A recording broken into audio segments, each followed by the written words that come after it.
Hello, welcome to Professor Sky's Record Review, the only first listen new music review show hosted by a French professor immediately after leaving the YMCA, and in this case, after showering and putting on this kind of douchey sweatshirt. I don't know.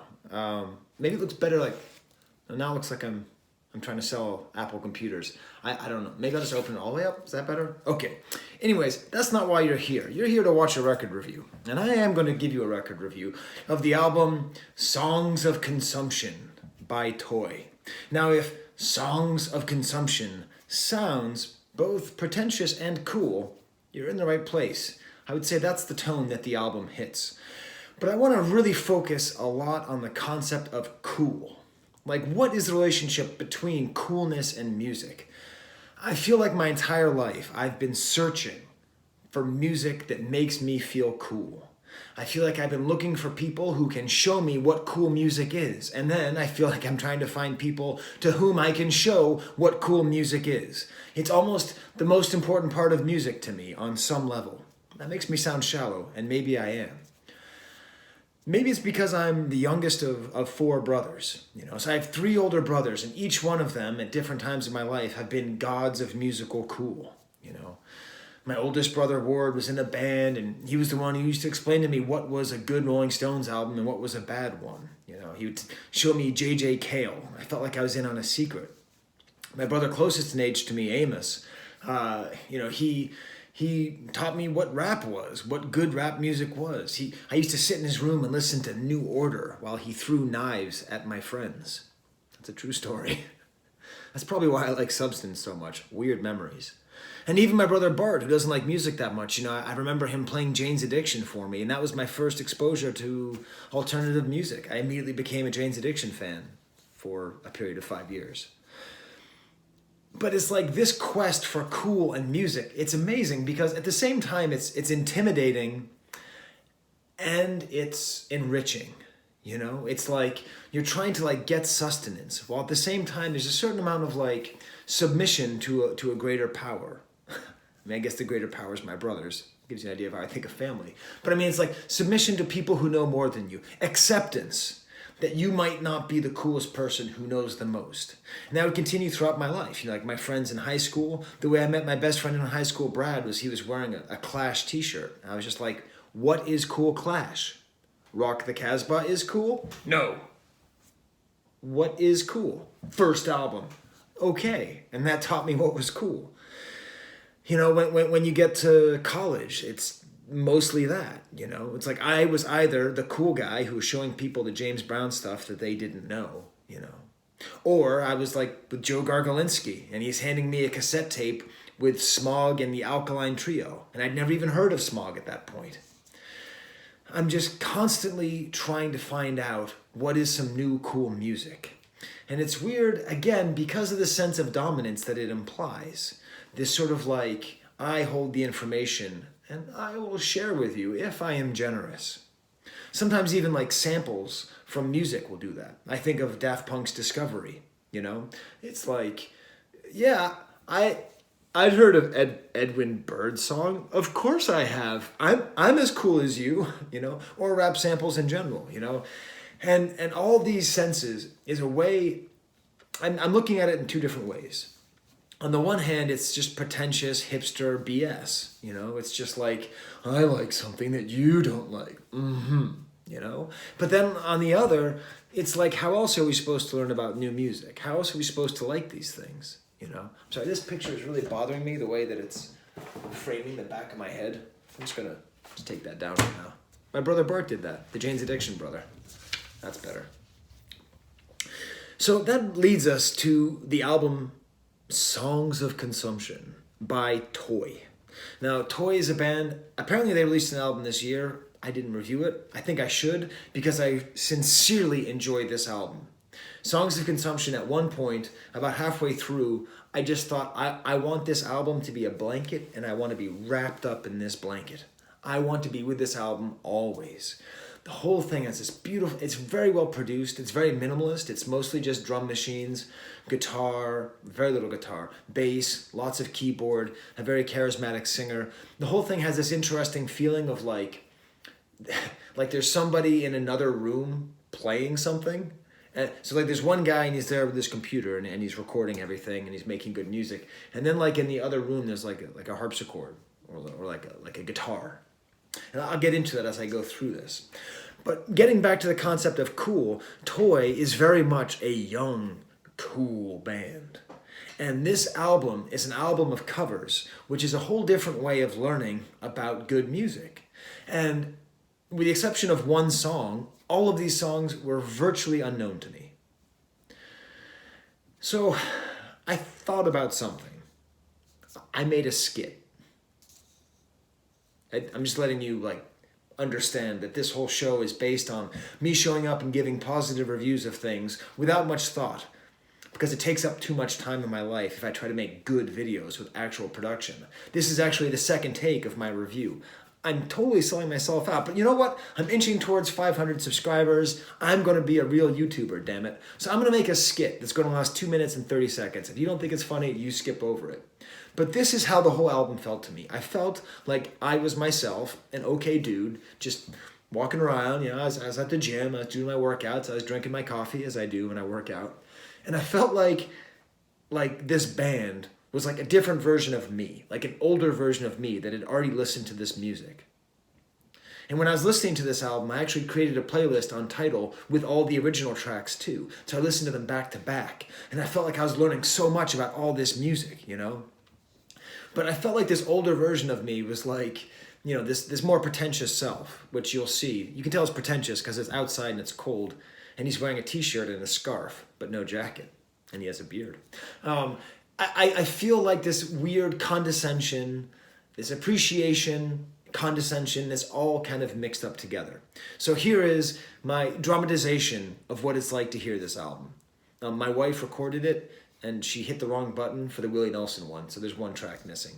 I don't think you'll care. Okay, so here is my dramatic interpretation of listening to Toy. Afterward, I'll give you a real review. So you like the Stooges? Oh yeah, I love the Stooges. Like their first album, like I Wanna Be Your Dog, stuff like that. Yeah, no, like if you listen to like Funhouse, there's this track. It's kind of a deep cut. Have a listen. You ever get into like 70s and 80s like electro disco? Oh yeah, like the Giorgio Moroder stuff, you know, like Donna Summer and yeah. No, not that like Daft Punk stuff. Like some deeper cuts. You should check out Amanda Lear. Yeah, you ever listen to Nico? Do I? I keep a copy of Velvet Underground and Nico on me at all times. It's only like my favorite album. No, not that pop stuff with Velvet Underground. Like her solo stuff. Oh man, she's got this track, 60/40. It's all right. So, you into the Trogs at all?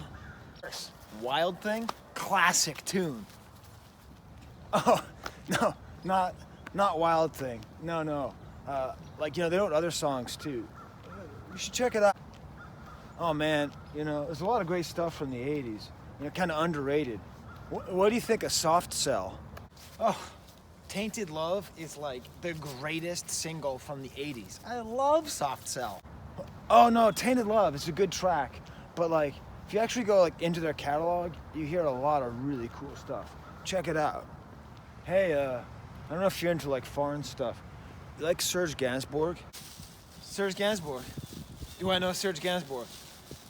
I carry with me a Wegmans bag constantly filled with his entire discography. Okay. First album, second album, Rock Around the Bunker, no one even knows that, Those Arms, etc. I even got all of his 80s stuff. I got everything. I got everything about Serge Gainsbourg. I love Serge Gainsbourg. Okay, I got it. You're a bigger Gainsbourg fan than me.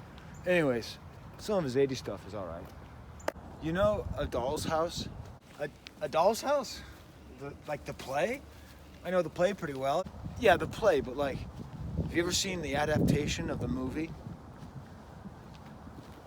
But have you ever paid attention to the soundtrack? It's pretty cool. Check it out. Okay. I sincerely want to know if that was totally whack. It might be totally whack. You won't offend me, okay? I have pretty thick skin. Just write in the comments, totally whack, or kind of funny. Whatever you think about the sketch, I might do things like that in the future. I had fun doing it. Mostly just because I feel like I've always been on either side of that divide. I've always either been the person giving the coolness or the person receiving the coolness. So let's actually get into the record. Let's talk about it. Let's start with the first track, the Stooges track, okay? Down on the Street.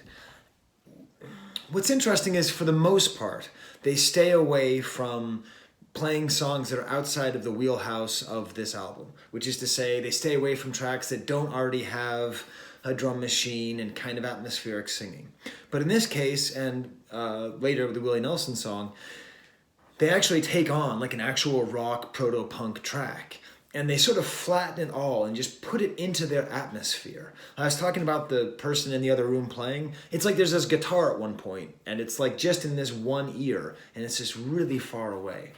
But what's great is that the coolness, the rawness, the sort of menacing quasi-sexuality of Iggy Pop that's on all of the Stooges records, it comes through in this 2019 cover. It comes through even though the guitars that should be driving everything are completely subservient to the bass. It's a great track, and it's a good example of the atmosphere that's set here. So I'm going to play you a little bit of it while showing you the album cover.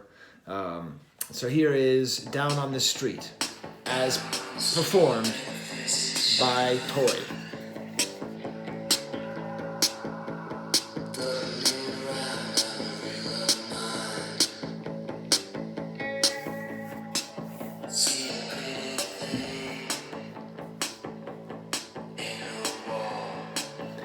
Who knows if I'm going to get copyright struck here. I do sometimes, I don't sometimes.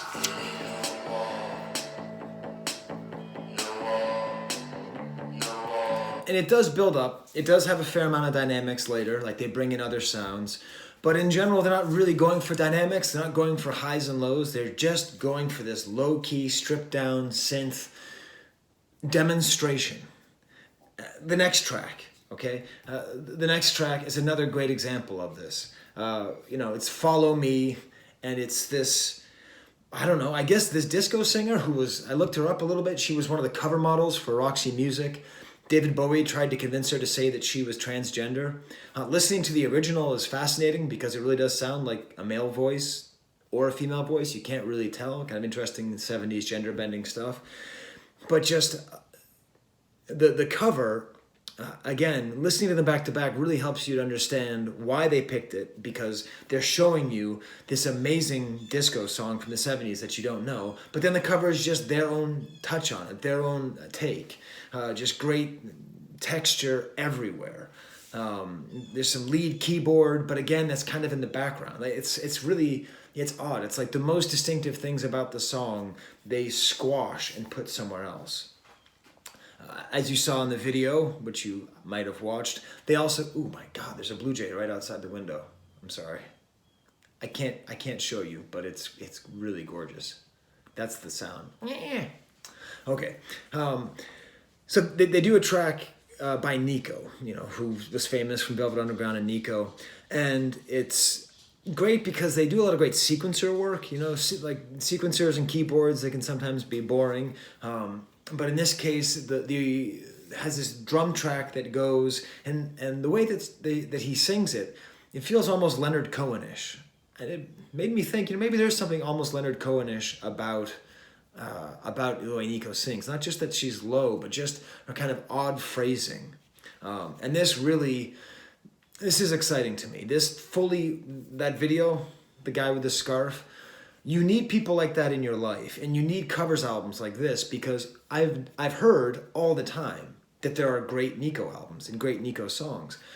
But I don't know where to find them. I don't really know what it is. I've never really thought to actually go out and so now, here it is. I'll find out wherever 60/40 is and go further with that. Then there's a sort of back-to-back one-hit wonder, just amazing suite of songs here. And this is really, I don't know how intentional this is. This really feels like these guys are trying to show just how cool they are, just how much they know. Because everybody knows Wild Thing by the Troggs, And the idea that they recorded anything else is almost absurd. But here they are, and they find this track, Cousin Jane, and it's spectacular. They take the kind of harpsichord of the original, the sort of 70s, late 60s feel of the original, and like, again, flatten it out and put the harpsichord different places in the mix. And just like, one time there could have been like a hook, right? Like they could have had a hook. They had this descending keyboard, and if they played it 3 or 4 times, that would have been a hook in the song. But they just play it once, and that's found throughout the album. They do lots. It's very restrained in terms of the production. They're not really going to get you hooked on anything or to get you singing anything in your head. Again, they just make you want to get an album that you just get all wrapped up in toy, wrapped up in song of consumption. Then Soft Cell. So Tainted Love is one of the best songs of the Tainted Love is just one of the greatest songs ever made. It's just a great track. And why had I never thought to listen to any other of their music? Why did I have to wait for Toy to tell me to listen to this song? I don't know, but this is the highlight of the album, stamp of the album, best track, Fun City. Have a listen to it. It's just excellent. First of all, I love tracks that are depressing with fun titles, you know.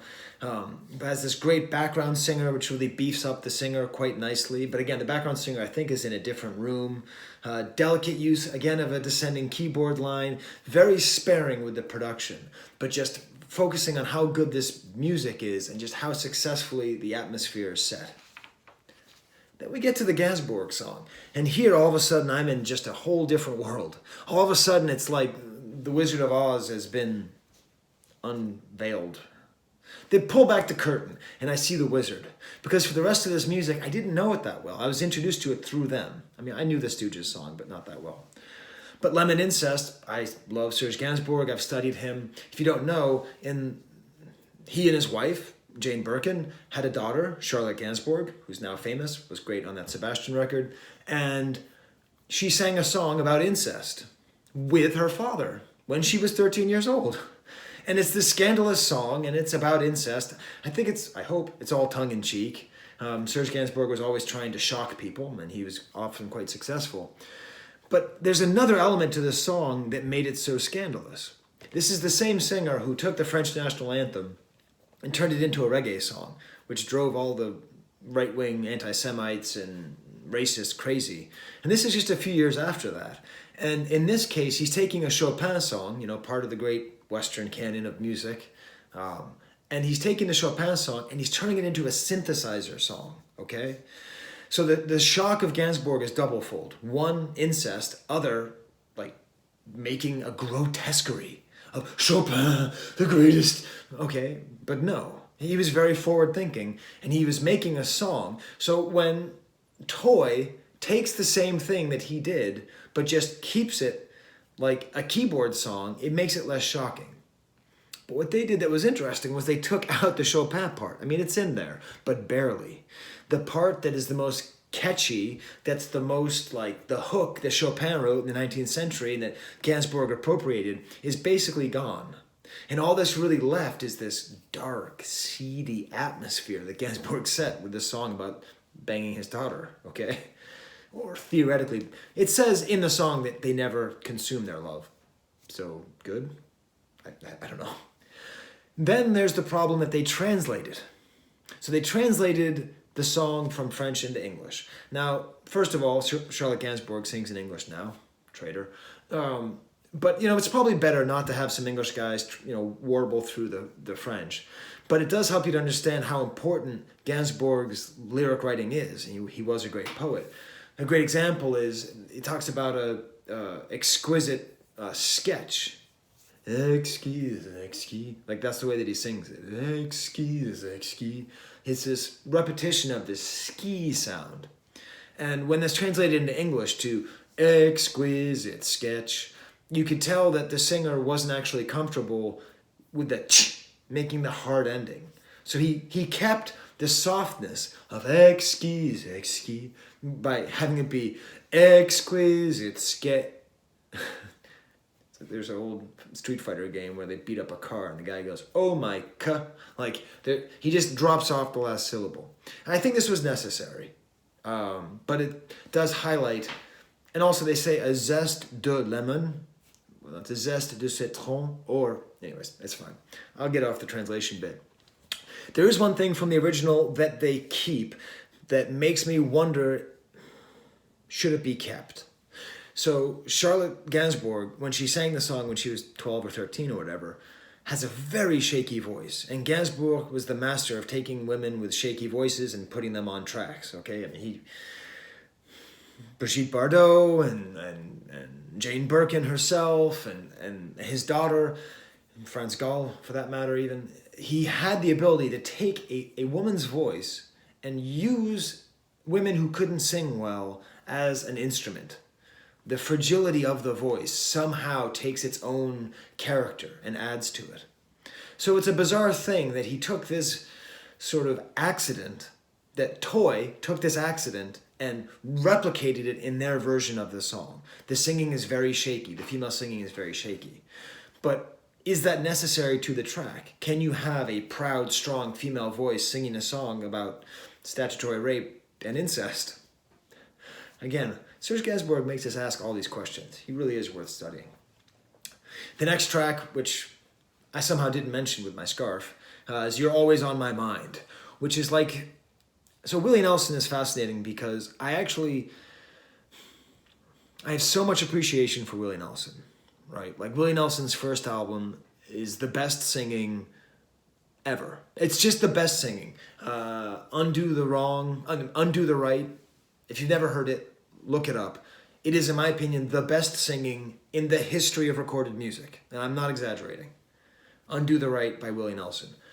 But all of the great songs that he wrote, even songs like Crazy or whatever, Walking After Midnight, it's like the production is never as good as the song. When Patsy Cline does it, sort of. But when Willie Nelson sings his own songs, even the early stuff, they have all this doo-wah, da-woo in the background, which I guess the record company forced him to do, that basically wrecks it. It sucks. It's like Willie Nelson writes these great songs, but then nobody produces them properly. He needs Rick Rubin or something. So this, You're Always on My Mind, is a great gift to Willie Nelson, because obviously he writes songs where the bones are as strong as they can be, but the skin is weak. And in this case, it's this downbeat, doubled voice again. They do great when they have a doubled voice. Great sequencers as well. And it does what any great cover does, which is make you see the strength of the original while appreciating the interpretation. It then ends with Doll's House, this kind of simple outro. I actually have seen the movie version of Doll's House. I should have told that to my scarfed self. It's quite good. How they would think to cover that, I mean, this is just hipster heaven. This is definitely the coolest people you've ever heard. Like, what a weird movie soundtrack to cover. The intro, the theme song to A Doll's House. Anyways, but it's a great outro because it's delicate and so you should kind of start with the Stooges and you end with this. So I want to go back. I want to listen to their older music. I want to follow Toy. They're very cool, very good, excellent production. I highly suggest you just wrap yourself up in it and then go buy yourself a scarf and do what I'm going to do, which is listen to the original and then make a playlist. Listen to the covers made by Toy and then make a playlist of the originals. So you really get to know them and appreciate it. God damn it, I love music. Okay, well, until next time, for myself, for my scarfed self, and for my wife, and for my dogs, and for the Blue Jay, there's the camera.